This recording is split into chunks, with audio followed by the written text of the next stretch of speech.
Hello. Welcome to today's session of the F Word. And it's number 5 in a series of talks by the Wheeler Centre. There's 5 still to come. And the topic today is feminism and disability. I'd like to begin by acknowledging the traditional owners of the land, the Wurundjeri people of the Kulin Nation. And I'd like to pay my respects to their elders, past and present. Jax has also alerted me to the fantastic work of the First Peoples Disability Network Australia. So I'd like to also acknowledge that organisation and the fantastic work they do supporting Indigenous and Torres Strait Islander people with disabilities. I guess before I introduce the panellists today, I wanted to talk a little bit about the makeup of today's panel and how it was put together. The F Word is a series of 10 talks, of which I'll be hosting all of the remaining talks.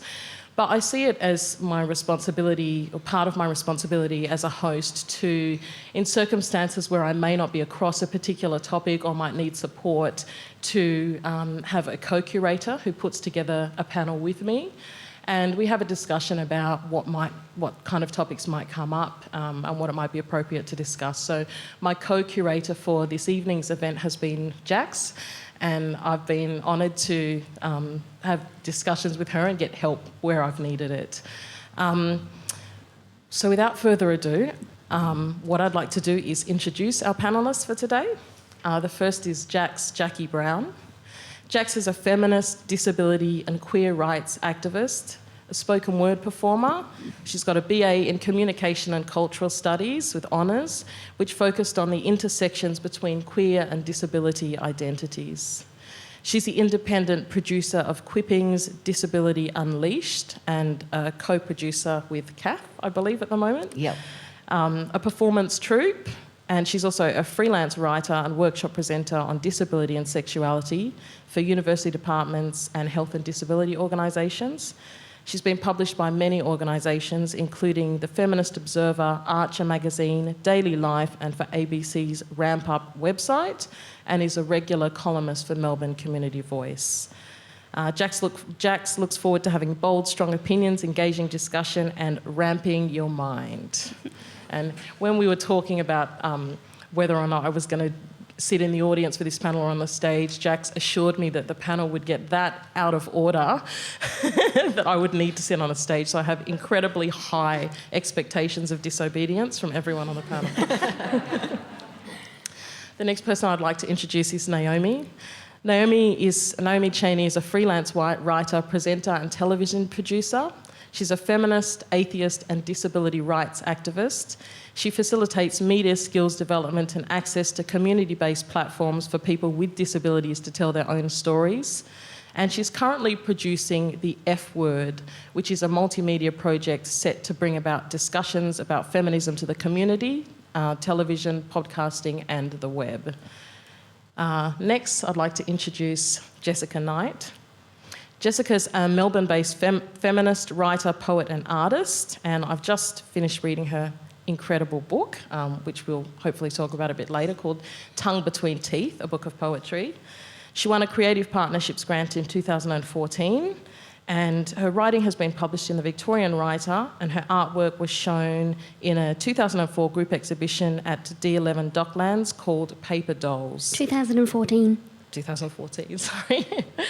Jessica is writing a novel based around wanderlust and wanting, entitled How to Build a Skeleton Heart, which I hope we all get to read soon. She dreams of being in an all-girl punk band and has written 5 songs in hopeful enthusiasm. Really? There's more songs now. Yeah. Wow. And last but not least, Kath Duncan. Kath is a multimedia producer in text, media and television, and she's the head writer on a sketch comedy series called What's Wrong With You that's being produced by Disability Media Australia. She works on social media and has a background in journalism and teaching communications. So welcome to all of our panellists who have an incredible resume between them.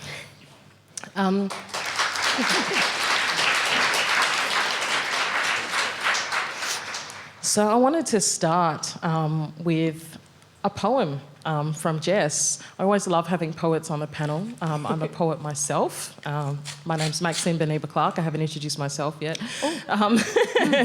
And so, I always take the opportunity to slide poetry into things where I can. And having read Jess's book, I'm really looking forward to hearing something. Cool. Am I getting another microphone? Yep. Oh, yes. Thank you very much. I'll have to fight the urge not to drop the mic at the end, a la rockstar style. Okay. You're going to be able to see my hands shaking with nerves. Let's make tracks. Here's a pen. Draw on me. Glide the pen. My eyesight's really bad. I can't actually read that, so I'm going to have to go from memory. Let's make tracks. Here's a pen. Draw on me. Glide the tip of the pen across my pale skin on my hip bone. You can press harder. Let's make tracks. Here's a pen. Draw on me. Remember when, as a child, they said it would poison the blood, the ink, I mean. It would permeate the skin. Let's make tracks. Here's a pen. I'm drawing on myself again. Drinking red wine in bare feet. And I'm thinking of your hands, and I'm thinking of your fingers, wrapped around the circumference of my upper thigh, showing you how small and delicate some parts of me can be. You can go a little higher, nothing frightens me. Let's make tracks. Here's a pen. Draw on me.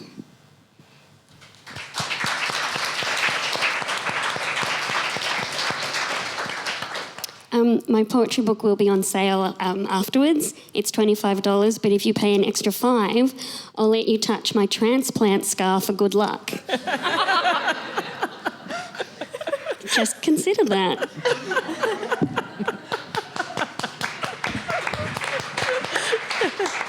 Thanks, Jess. So the first thing I guess I wanted to find out was a little bit more about the panellists themselves.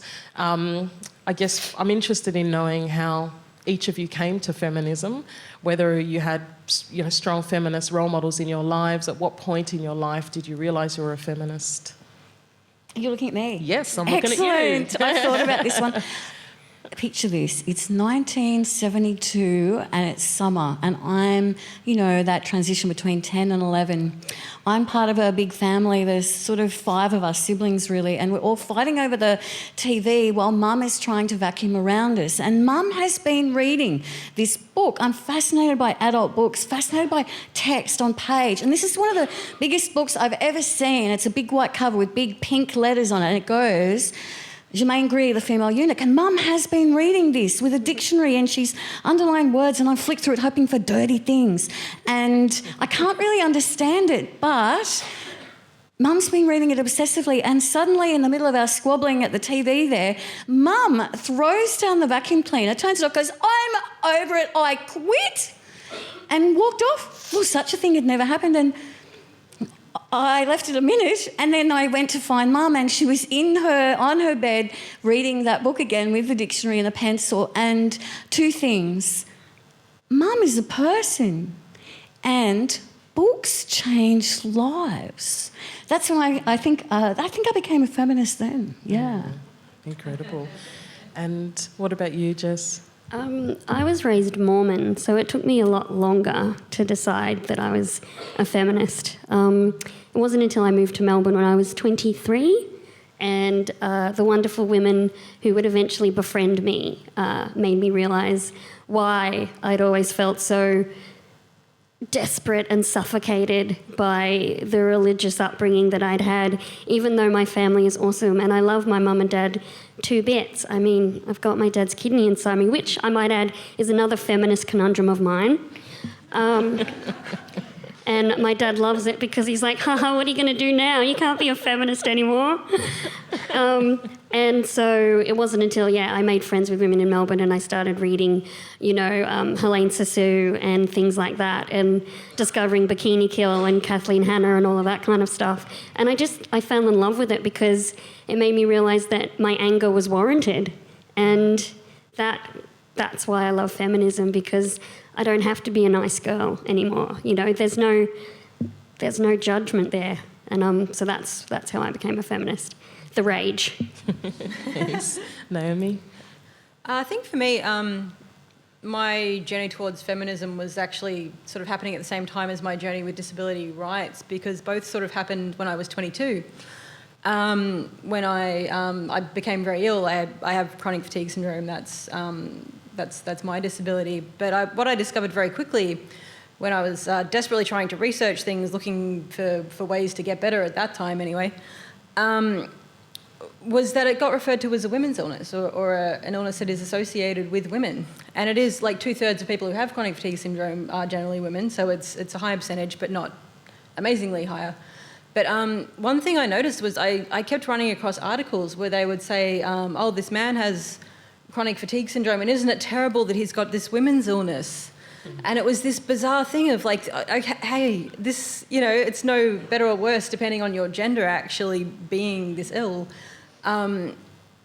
Why is it that this association with women is considered this terrible thing for men? How messed up is that? And I think that was really my starting point. And yeah, well, it wasn't sort of like these guys where it was reading literature and sort of understanding concepts that way. It was more finding stats and starting to realise, women are doing more work than men. Just generally, when you add up work, domestic and paid work, women are doing more of it. And I kept finding stats like that, and it just added up and added up and added up until I was like, all right, no, feminist. I am a feminist now. And I started speaking very strongly about it at that point. Yeah, thank you. Jax? I guess I read The Beauty Myth when I was 17. And so for me, that started me thinking about the ways in which society and power impact on the body. But I had this really interesting thing where, even though I was a wheelchair user, I would kind of look down at my hairy feminist legs and somehow manage to block out the chair. So there was this real disconnect between my emerging feminist consciousness and my actual lived experience as a disabled woman. And at that point I hadn't come out as queer, so that was even kind of more kind of pushed down. And it wasn't until I stumbled across the social model of disability, which we will discuss more tonight, and the disability rights movement and disability politics some years later, when I was about 21, I think, in a regional library in northern New South Wales. And I remember it clearly because I was wheeling past the queer books, which were titled Under Deviance at the time, and found my way to some rather basic texts on disability rights now that I don't consider anything kind of feministy or radical, but for me at that point they enabled me to start positioning my disability identity as also a socially constructed identity, similar to the ways in which we think about gender or what it means to be female as a subject position. We can then think about the disabled body or mind as an identity that is mediated by power. So it took some time for me to have disability rights in the one hand and mainstream white able-bodied straight feminism in the other, and then slowly find my way to disability feminism and queer politics. Yeah. Thank you. And we might stick with you for a moment, Jax, and travel back down the panel, because what we're going to talk about next, I guess, is what is disability, and this whole disjunct between the medical model of disability and the social model of disability. The morning that we met, an article of yours popped up in my Facebook feed. It was a brilliant article from Daily Life, and it was about the Stella Challenge, which I think really spoke to that issue of the misinterpretation of what actually is a disability or different theories of disability. So do you want to speak to that? Yeah, I guess these social models or social understanding of the disabled body or mind is starting to gain traction now. We see the UN Convention adopting more of a social understanding of disability, which is that someone's impairment, so the fact that I'm a wheelchair user, is in a constant interaction with the built environment that is often inaccessible and attitudes around what it might mean to live in a non-normative body or have a different mind. And so it's this interaction between having a difference and how the society doesn't take that difference into account. Mm-hmm. Yeah. And Naomi, your experience of disability in terms of those two models, do you subscribe to either? Where do you sit in? I think that the medical model of disability, so that was sort of what came before the social model, which a lot of people are probably more familiar with, which is the idea that disability is something wrong with you that everyone would love a cure for, or that everyone would want, basically that normal is something to strive for, is the medical model. So it's kind of, the social model is seen as a much more positive thing by the disability community. And yeah, in terms of human rights and it is a much more positive model. And I think from my perspective, because my disability is invisible, and I think the social model has been very focused on people with visible disabilities, people with certain access needs. So my access needs have, as far as I'm aware, not been addressed at all by the social model, though there is potential for that to happen in those conversations. But I think for me there needs to be a balance between the medical attitude and this social attitude, because the problem previously with the medical model has been that it's a very patriarchal model where it's sort of like, from up here we will decide what is normal and everyone else needs to kind of strive for that and fit into that. Whereas I think people individually need to decide, what do I want to be, what do I want my body to be. And I think disability comes from, you can be born with a disability, you can acquire a disability later, it can come from injury, it can come from illness, and some people don't incorporate that into their identity. This is something that happened to me. And for other people, it's very much a part of their identity.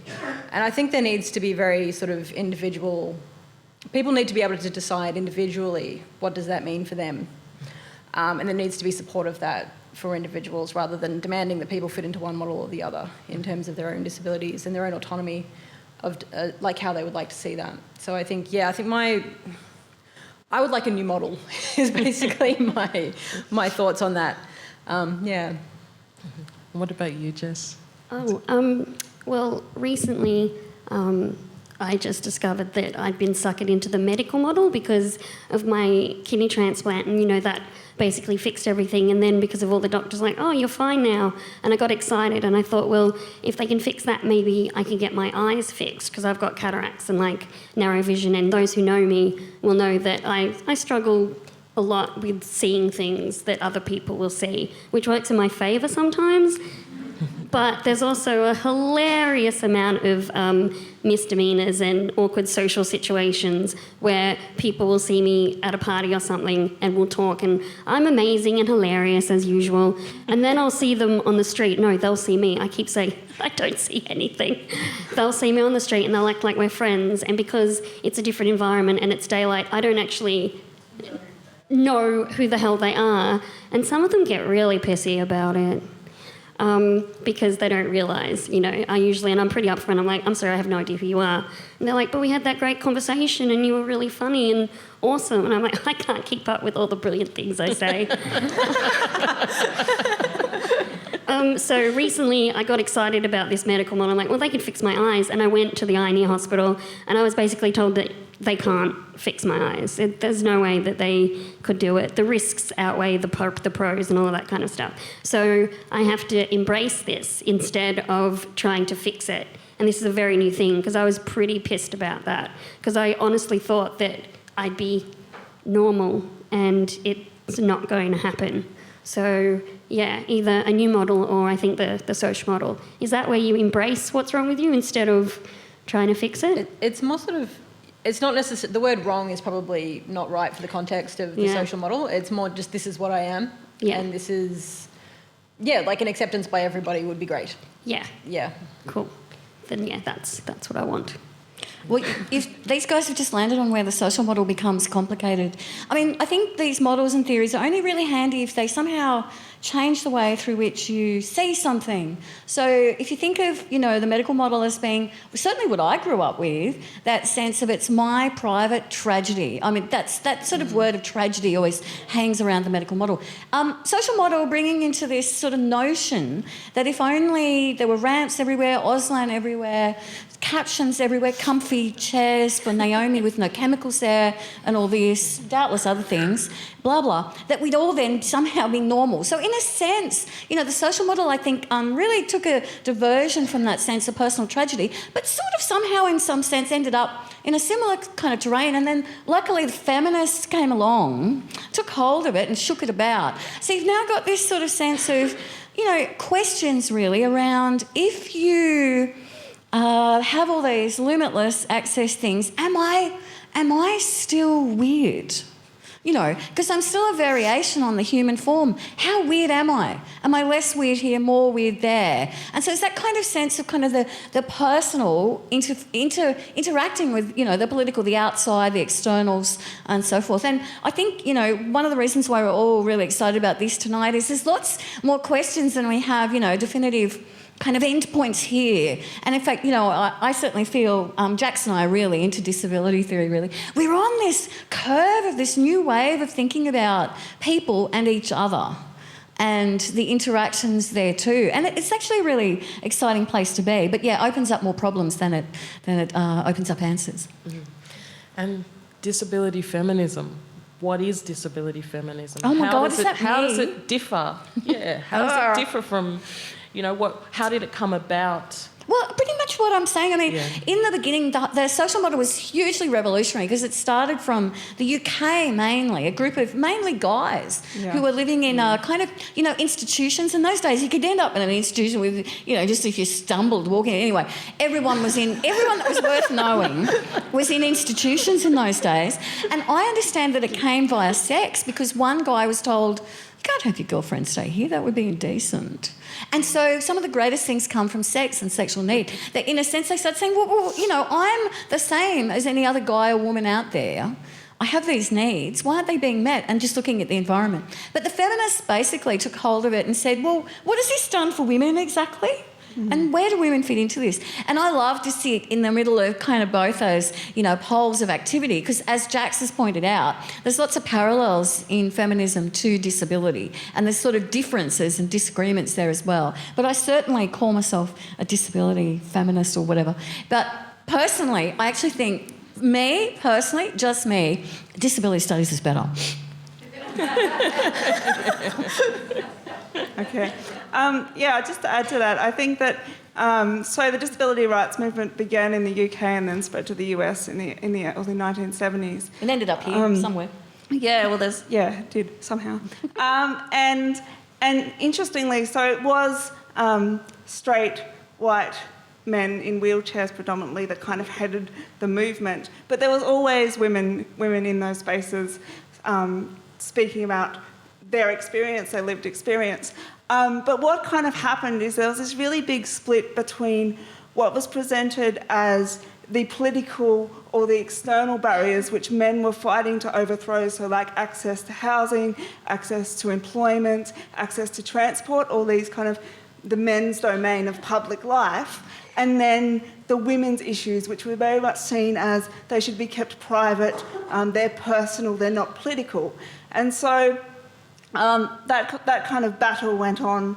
And then in the early 90s, a book came out by Jenny Morris called Pride Against Prejudice. And that was really the first disability feminist text that said, hey, no, the personal is political when it comes to the disabled body.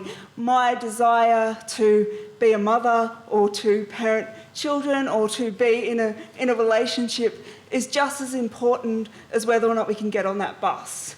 My desire to be seen as a sexual object is just as important as whether or not we can have access to that job or whatever. And I think that is one of the really important points of difference from mainstream feminism, that disability feminism says, actually, consensually objectify me. That often people with non-normative bodies are seen as weak or passive or sexually undesirable. So one of the biggest struggles of the disability feminist movement is to say, actually, I'm a valuable sexual being, I'm a valuable partner, I'm a valuable parent if that's what I choose, and actually reclaiming those feminine roles, if you will. I think there's been a lot of, just within the disability rights movement, there's been this huge push for men to be seen as sexually active. And then the sexual needs of men. There's been a real focus on that, whether that involves sex workers or there's been sort of a disproportionate focus on sex workers there with men with disabilities. But with women with disabilities, women who actually, can have their fertility taken away from them a lot of the time if they have disabilities. There's a real risk of that. Like it's not even a question of are you a sexual being, it's we're actually just literally going to take your fertility away from you. So the conversation in regards to men and sexuality and women in sexuality is in very different places in the disability community itself. So it's just interesting. There's definitely problems in the disability discourse around gender. Kath, I'm going to throw to you here, because I've got this article here, an excellent article from Ramp Up called Disability is Sexy. Oh, is that one that I wrote? Yes, certainly is. I remember that one. It was fun. I'm going to throw a quote at you. I took it for granted I would have many sensual opportunities as an adult, despite being told by my mum, my teachers, my doctors and my society that I should prepare myself for disappointment in the love stakes because I was born with major limb differences. I'm proud of the fact that I worked hard not to believe them. This is a brilliant article. Anyone who wants to get online and have a look, it's from Ramp Up. So let's talk about sex. Baby. Anyway, yeah. And on that particular quote, you wanted me to expand that, or do you have a specific question? I guess, to speak to the issue of the way that disabled women are asexualised, I suppose, and, that the way that disability feminism can counter that. Just one moment to go, Ramp Up, I miss Ramp Up. We should all miss Ramp Up. Bring it back. Right, sex. Right. Well, what I was talking about there is somewhat, and I think this is where disability feminism is really interesting, because if you can imagine, you're really up against it. Like when I was a little girl, I was overhandled and over-questioned. I'm like this, casebook feminist convert thing, because, I felt at the coalface of the way, the patriarchy, the medical system and all that dealt with weird bodies. And I couldn't escape from that. It was so in my face that I was sort of a thing. I mean, being made to... Because I used to, when I was very little, I wore 2 prosthetics. And I had my first prosthetic leg when I was 18 months old. So I was like tiny, And anyway, so you're made to parade up and down, up and down, up and down in front of mainly male prosthetists while they talk about your body. And so, I had quite a complex relationship with it, really, of thinking, where do I belong? Where is my normal? And I hated disabled people. I thought they were the biggest freaks out. And if I was out and a disabled person might stand next to me, that I somehow looked more disabled. So I went through this kind of real paranoia about it for a long time, which I think is also an effect of that sort of upbringing, before finding a really cool disabled friend in my mid-20s who kind of turned my head around. I sort of started having sex because it was obvious. I mean, to some extent, because I joined a kind of a performance group when I was 17, I actually didn't really come to disability consciousness around sexuality till a lot later, and talking to other disabled people, because I'm going, didn't you just get pissed at 17 and fall onto the bed at the end of the party with whoever and just do whatever all night? Yeah. And have breakfast with whoever the next day, and then the next night do that with somebody else. And apparently that wasn't regular. So I was up against... I sort of gravitated to where I needed to be. And I was then shocked to then look back and find there were other disabled people who hadn't done that and who were really sexually deprived. In terms of feminism, you can really see why that would happen, that sort of judgmental attitude, the stereotypes we have about, whether it's bodies, behaviours, activities and so forth that are regarded as being other than, normal, are really, looked down upon. And you really have to fight. I feel I still fight every day, everywhere I go, to be kind of seen as a real person. And there's times where it's just like too heavy and I have to stay locked away for days and days and days because I just can't do it. So it's kind of like, I think what disability brings to feminism is this really concrete example of how the body and so forth gets enacted on by the state and, you know, the power systems. Yeah. Sorry, I went on, didn't I? That's right. And I think, feminism has, been notoriously reluctant to embrace any issue of intersectionality. You know, if you're queer, if you're disabled, if you're black, it's something that I think the movement has historically really struggled with. Jess, I guess I'm wanting to hear more from you about the way when you came to feminism, the way that spoke to your experience as a disabled woman. Yeah, because I grew up in the medical system as well, and religious as well. It was really a double-edged sword. Like, you were non-sexual because of all the doctors and stuff and people looking at you, and your body wasn't really yours. My body never really felt like mine. It felt like this thing I had to just carry around begrudgingly, which is why I read a lot and it was in my head because my brain's beautiful. And so there was that, and then religion was like, you have to wait until you're married to have sex. So I'd go to church dances with my non-normative body and see all these beautiful young, painfully white, Melburnian type youth, just like sober as hell with terrible music. And they didn't want me. They didn't want to talk or hang out with me. Like, it was just terrible. These people were supposed to be Christian, and I felt so isolated every time I went to those things, like entirely isolated. And then when I made friends with people who were doing all the things that you weren't supposed to do, like drink and do drugs and stuff, they loved me. They absolutely adored me. And so I realised that, disability feminism and all of those things was my true religion, which is, amazing. But yes, so it was so bad that when I did finally get a boyfriend, my grandmother, after I'd visited a family thing with the boyfriend, she actually asked my aunt and uncle, who were steadfast Mormons, just deadpan as after I'd left, "Is Jessica having sex with that young man?" And my auntie had to be like, "I think so, Mum." And my grandmother's like, "Ah." And that was it. Like, that was... It was almost like, oh, little Jess is getting some. So yay, sex and non-normative bodies. That's all really. Thanks. And Naomi, in terms of intersectionality, you would see a lot of different stories through the F word, I guess exploring different stories. Yeah, the F Word is the show that we're producing at the moment on community television, and we're going to be dealing with a lot of intersections as part of that. I find this idea of intersectionality interesting because my experience is that there's this focus on how feminism has failed in terms of intersectionality, but in terms of the different rights movements that I'm involved in, feminism is the only one that even talks about it at all. And I actually find, they might not have got it perfect, but at least there's a discussion. Whereas in the disability community, it's basically, as we've said, it's white male paraplegics primarily who the disability community really focuses on and supports through its discourse. But there's really very little focus within the disability community, and it's 20% of the population. There's all sorts of intersections going on there.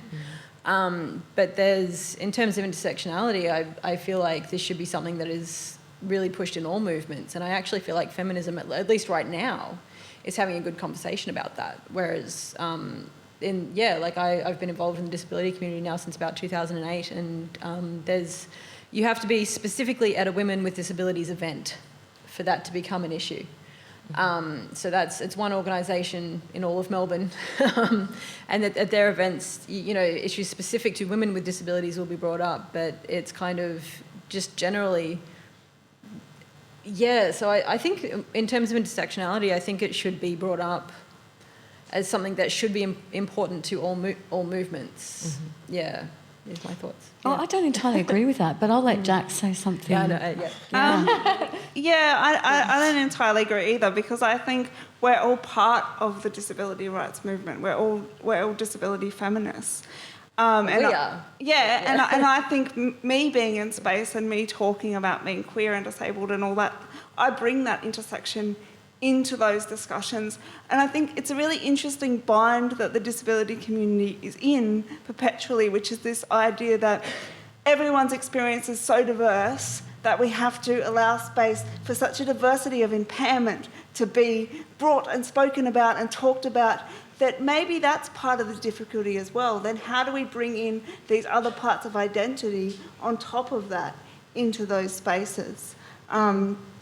Yeah. But it would be the same diversity. I mean, if that same intersection of being a woman and being a person with a disability, you have all the range of women with disabilities still that feminism is now expected to talk about as well as part of that intersection. So it's the same.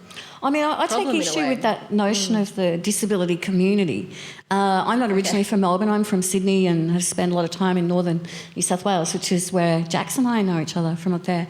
And I know I've always hung with the cool people in disability arts, and it's just intersectionality is art, man. It's just a thing of beauty. Use it, pump it, make that work, And so for me, community is very, very it's a very big kind of word for something, and I actually think both then, within sort of, feminist circles, yes, at least there's the conversation.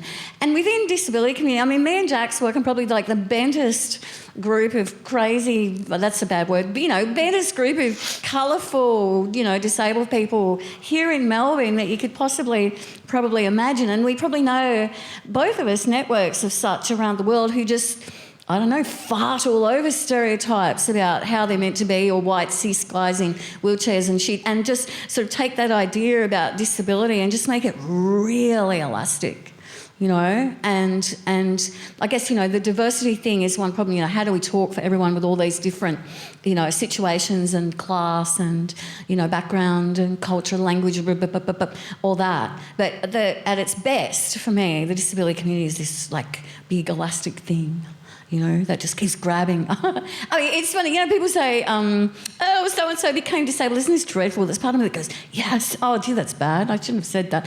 But, the more of us there are, the better, I think. Yeah. Is that bad? It was bad. Well, we're all only temporarily able-bodied. That's the way that I like to look at it. We're all going to age. Our bodies and minds are going to change across our lifespan in some way. 1 in 5 people have a disability. It's 2 in 5 if we include carers or family members. So people are connected with people with different bodies and minds all the time anyway. And I'm really interested, because it's my life, but around what can disability teach us about the world, about identity? What can we learn from it? What does it have to say about power, about privilege, about the ways in which society is constructed to exclude or include certain people? Mm-hmm. I think what strikes me about everyone on the panel is that all of you are storytellers in some format. I think I first encountered Kath and Jax at Hares and Hyenas storytelling, and Jess, you with your poetry, and Naomi through other media. And so I guess, is that part of it's a performative life. Yeah. Serious to God, it's totally a performative life. For the moment, well, certainly, in my case, from the moment I was born, others, they jump into, you're on stage now for the rest of your life by other means. But really, if you can't hold a good convo and keep the weirdos at bay and answer just as much as you need to and negotiate your way through these awkward situations with others, you are lost. You know what I mean? So, I think a lot of us find it a very performative sort of life. Yeah, well, one of my favourite disability feminist authors, Rosemary Garland-Thompson. Ooh, she's God, honestly. We got to have dinner with her. Oh, my God. When she was in Melbourne. One of my favourite quotes by her is, she says, disability is a culturally fabricated narrative of the body. So it's this idea that it's this discourse that is overlaid onto a different body. And in a sense, I like to stretch that out and think of it as a story that we are asked to tell and retell about who we are and what it means to live this way.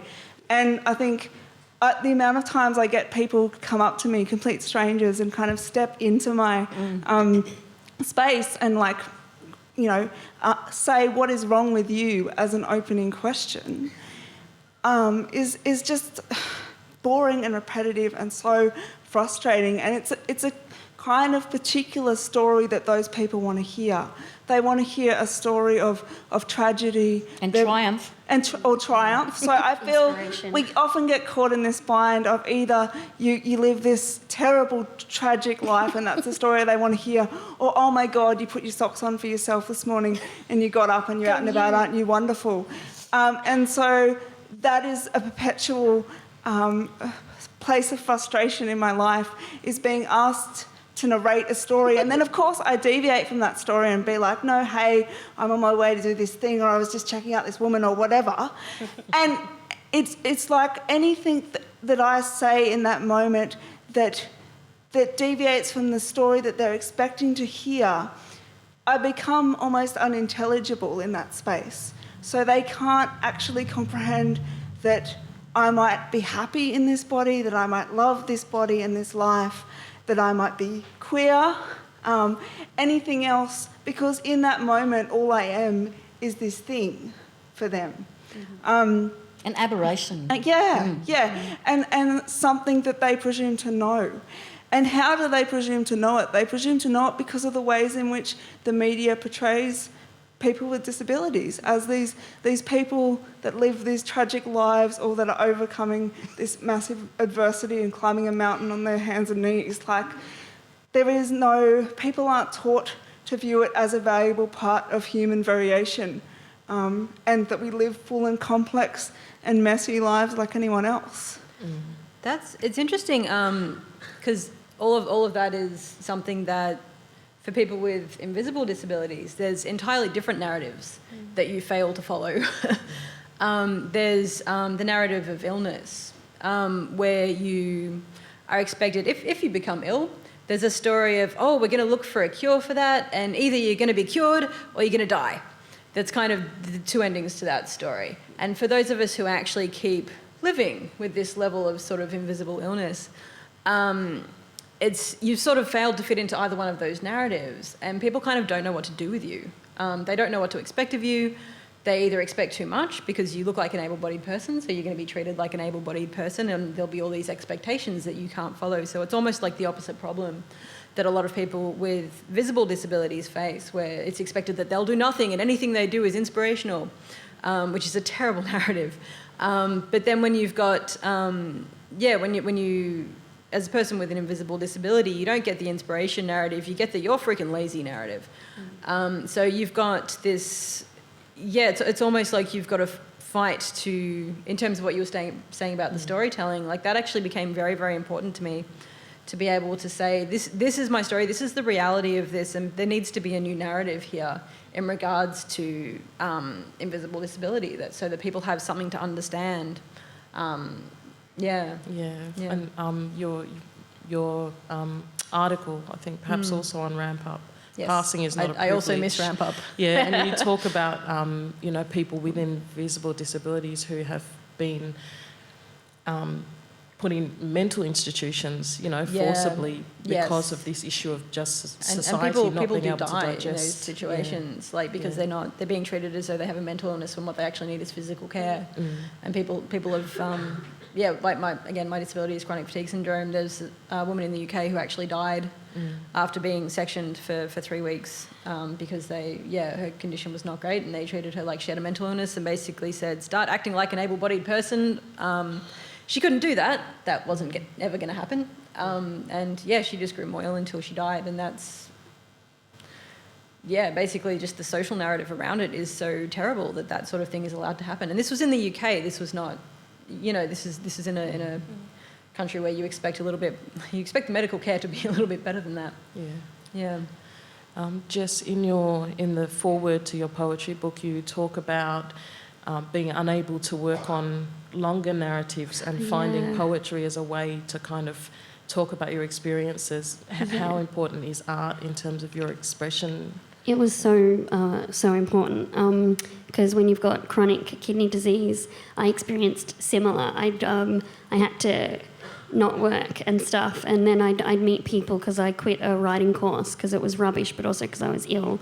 And I met one of the people from that course at a writer's thing, and they're like, "Oh, you don't look ill." And they looked at me like I was a fucking liar. Like I'd made up being unwell just to not go to shitty classes when that was not the case at all. Like I was really, really fucking sick.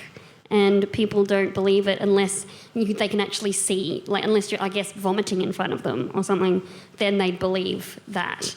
But with the kidney disease, it was horrible because I would try and sit and write to work on my novel like I used to. When I was working part-time, I'd get up at 6 a.m, write a couple of thousand words, and then go to work, and it was the best. And it was unfortunately short-lived because I couldn't get up at 6 a.m. when the kidney disease was getting worse and worse. You just feel like cement when you wake up. So I would sleep until 11, even though I would have gone to bed at like 9 at night the night before. You just sleep all the time. And when you're not sleeping, you feel nauseous and you don't eat anything. So I started just writing poetry just on my Facebook every day because I was dying to get something out. And it ended up working really well. All that rage and all that time had to come out in quick little bursts. And it worked really well because it was far more condensed and far more powerful when you've only got a 5-minute window to push something out. And it did literally feel like I was just spewing words out, but they were good words. So that's why it worked out in the end. And some of them are in the book that I'm selling tonight. But yeah, and that stopped me going insane because if I couldn't write, that was such a big part of my personality and my identity as a person. I valued it so highly, and I still do, that not being able to do it made me really, really depressed. We will go to question time in about 5 minutes, but I guess my final question for the panellists is how can you be a disability ally? For people who want to get involved in disability rights, what kind of things should they be doing? What kind of questions should they be asking? Well, I'm a little bit disappointed that the sex question got thrown to Kath and didn't get thrown to me. Do it, Jax. Okay, let's go back to sex. Let's go back to sex. So I want to talk about how you can be an ally in the bedroom, baby. Well, next time you see someone really hot, hi, you can come up to them and talk to them. I think that often there's this presumption around disability and sexuality that, people with disabilities are sexually passive, that we should be grateful for all what we can get. If someone, wants us, we should kind of take that because we're undesirable, this whole undesirable narrative. And I kind of think that there's this weird responsibility and privilege when you're going to bed with someone for the first time and your body is the first body like yours that they may have ever seen. And you get to be in that space with them, like anyone really, where they're exploring someone new and you've kind of gone home for a one-night stand and whatever. So it's this interesting space of the power and privilege kind of being shifted.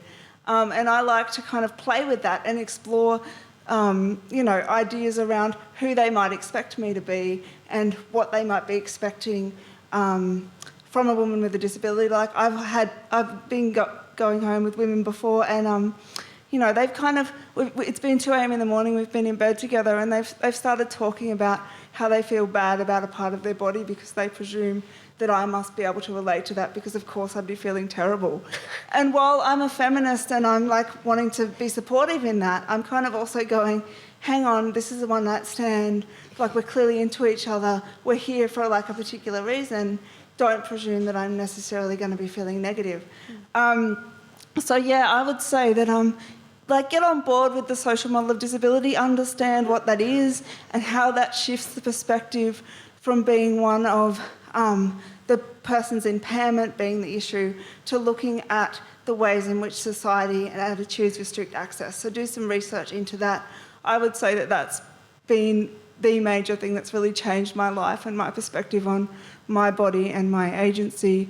And also just interrogate your privilege. And if you find someone with a non-normative body sexy for whatever reason, go up and talk to them. Don't be shy. Naomi? I'd say in terms of, I'll sort of move this specifically towards people with invisible disabilities. I think a really good website is butyoudon'tlooksick.com for allies to check out, because that's one of the worst things you can say to someone with an invisible disability, because as Jess was saying, people kind of make all sorts of assumptions that you're lying or you know, there's something very dishonest about you. So actually saying, but you don't look sick, is, you know, it might actually sound like a compliment when you say it, and that may be the way it's intended, but what people with an invisible disability will often hear is, you don't believe me. So that's where the phrase on that website came from. And that's a really fantastic website. There's a lot of good advice in there and a lot of good essays by different people with invisible disabilities, primarily women. So I recommend that for anyone who wants to be an ally. If you see me at a party and you're drunk, please don't come up to me and squeal, "You're so cute!" Because it's annoying. It's really annoying. And also, don't ask me what my deal is unless we're, like, actually friends. Like, don't come up to me on the street and go, "Hey, what's wrong with you?" That kind of thing. I hate it. I really... Especially if you're a dude with your bros and they're drunk and you see me walking alone, don't yell out something like, "Oh, it's a fucking midget," and laugh. Because A, it's not funny, and B, I've heard it so many times it's lost all meaning. So that could be how you could be an ally. Don't burst out with your first impression of somebody with a non-normative body or someone who you don't see like that all the time. Don't just burst out with your first thought, because it's usually not the right one. Just have a think first. Yeah, and no head job jokes. Thanks. Because I'm short.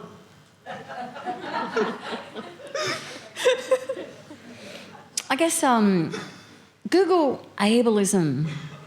Because at some stage in the sort of, you know, that whole sort of, you know, black power movement, people started sort of going, we're talking about black a lot, but how come white people aren't questioning whiteness or un-blackness, as the case may be? And once that sort of scale got tipped, it's amazing how the dialogue got really interesting when, in our case, disabled people start to think about the way that we perceive disability.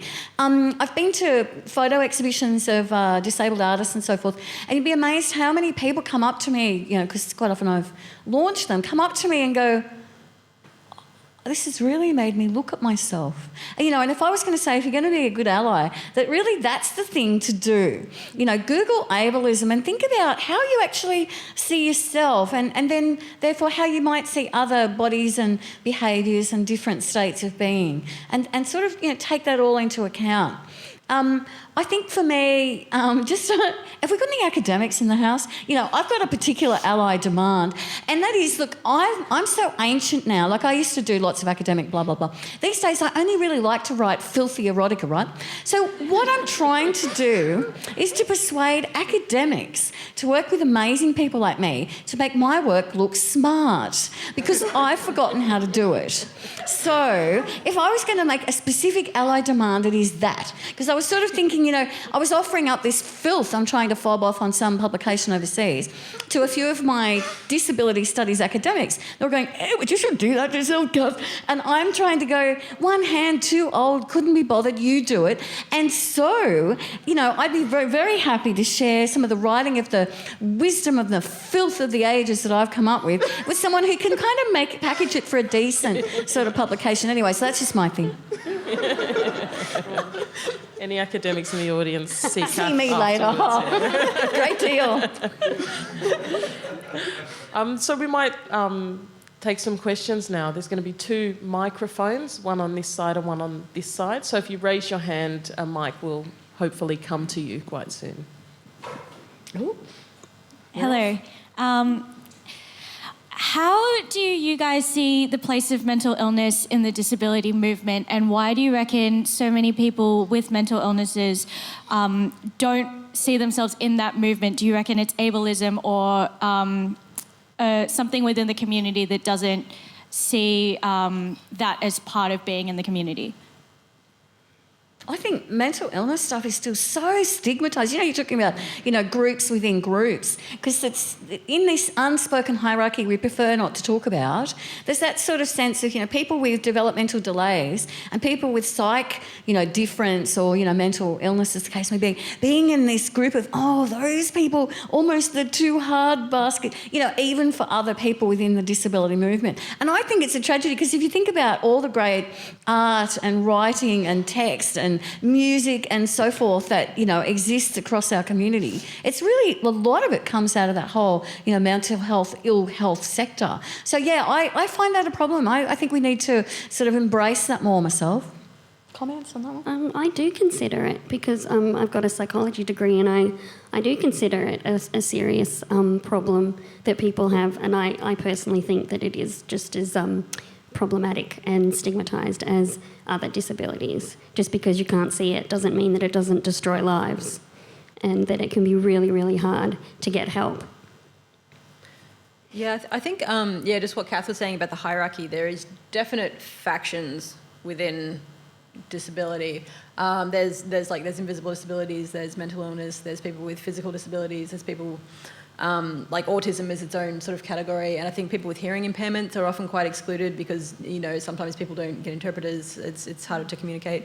So there's people with acquired disabilities as well tend to have very different ways of looking at things, and so I think there's definitely all these different factions, and people are kind of included or excluded in different ways for different reasons, and it's my experience is that it is all coming together. I don't know if that's just me. I think there's definitely a shifting mentality within disability that all these people should be included at various events and things, and in the discussion. So I think there's actually positive movement towards inclusion there. I'd agree. I definitely think that we are, we are so diverse, but at the same time, we all are subject to these structural and attitudinal barriers and ideas of who we are. And so for me, that is what unites us, even though we come at this from a very different place, whether we've acquired it or we've had it since birth, whether we have mental illness or not or whatever. It's the idea that we have these disadvantages that are put on us by the ideas of what normality is, and that we should be trying to strive for that, and we don't, and we're not. That is what that struggle is what really unites us. Next question. Don't be shy. Anything you like. Oh, this one. I could have so many different questions, but I'll just pick one. You've talked about, with feminism and with the need for some of you as disabled women to say that to establish yourselves as being sexual beings and as, you know, being desirable and as having sex lives. I know you're not unconscious of the flip side of that coin, but I'll ask you to expand on it anyway, which is that disabled men and women are also vulnerable to non-consensual sexual advances. And I have to say, I have remitting relapsing multiple sclerosis, and the more relapsing I am, the higher the level of unwanted advances. And, you know, from guys who look like they've got their own little dungeon away somewhere and think you might enjoy it there, and who think it might be healing. So could I ask you just to speak to that? I think we know from statistics that 90% of women with intellectual disabilities particularly have been sexually abused. We know for women with disabilities as a population it's 2 times higher than the general population. So that is a reality that as a community we're living with that often people with disabilities are targeted or subject to abuse and multiple abuses throughout their lives. But I think that one of the ways to start to address that is to start talking about it and to think about how do we actually provide good sexual health education, good health education generally, ideas around healthy relationships and what they look like.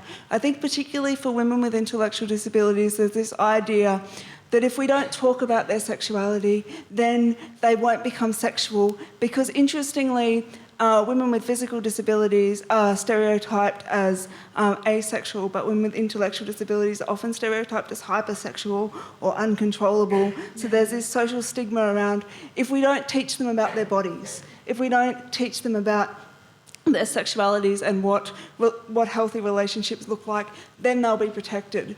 But actually we know that puts them at higher risk of actually being abused and sexually abused.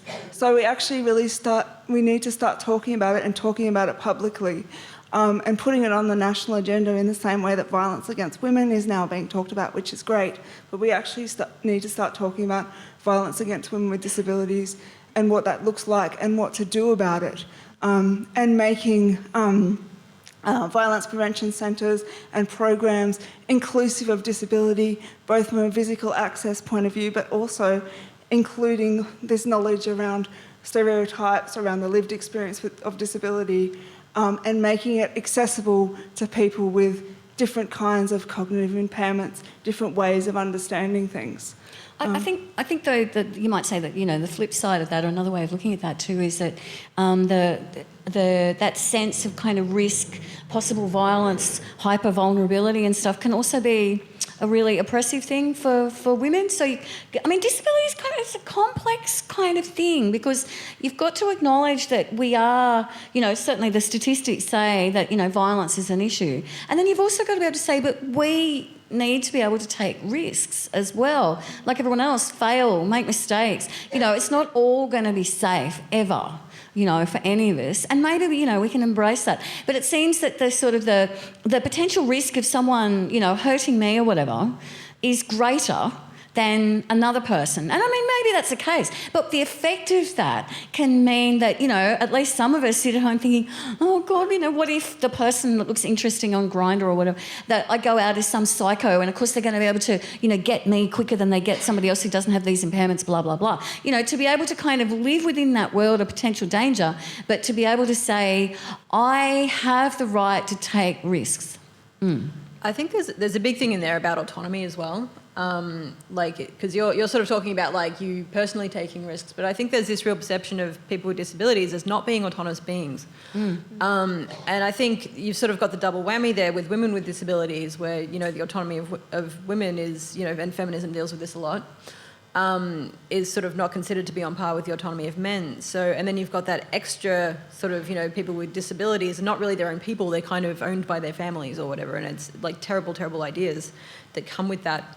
So I think there's that, that sense of ownership that people have. And, we know, in cases of violence, that it's often a family member, it's often someone known to the victim. So I think this narrative around disability needs to change so that we actually do really reinforce this idea of autonomy for people with disabilities. We might have one last question from the floor.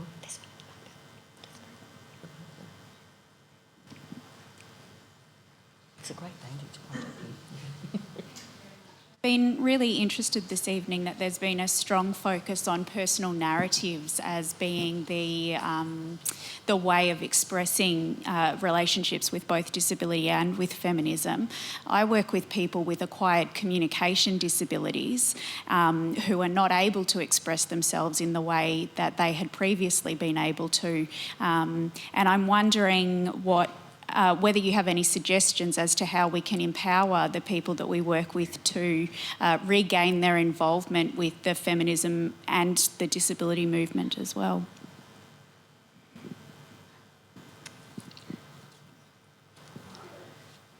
Well, we have this buddy. It's sort of like the thing that I think really works. Let's not go into personal narratives. We could just because they can be powerful, but they can also be really problematic if everything comes back to the time I ... But one of the things that I have found most empowering about connecting with disability pride and all is to find others who are working in that area, because there's a few people across Australia actually I can think of right now just off the top of my head in my various networks who work within that whole communication difficulty zone. And I found meeting people who had similar sort of impairments to me but were doing stuff with that was a really sort of galvanising force. So perhaps, if you want to email one of us or whatever, we could pass on some contacts. At least then you can go and look at these people's writings and their websites and their various this, that and the other and show them and maybe that may make some impact. But that's a particularly interesting group of people with a particular impairment, because that sort of frustration about not being able to, do what you used to do is something that we all deal with. And it's very confronting for people, both the people having it and people outside of that.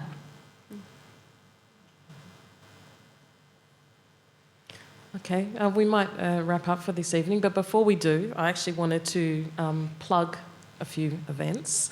One of the best ways that you can be an ally is to support the people on the stage and the various ways in which they're telling their stories. So there's a Quippings event, and they're fantastic events. I've been to a few of them myself. On July the 11th at Hares and Hyenas bookstore in Fitzroy at 7 p.m. Also the F Word, which Naomi is involved in putting together, is at 10:30 on Mondays on Channel 31. And for Quippings, you can check out the public Facebook page as well to see the events that are coming up. And last but not least, on your way out, grab a copy of this. And remember Jess's special offer as well. Only $5. Yep.